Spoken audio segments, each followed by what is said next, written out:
That's your target? That's my target. Yeah. Shoot your target.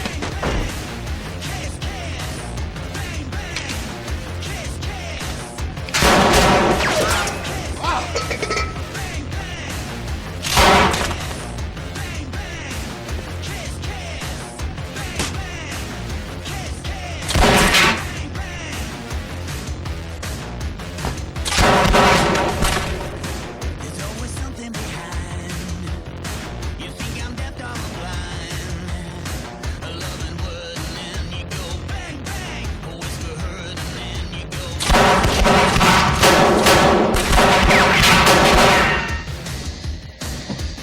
Manslaughter it is.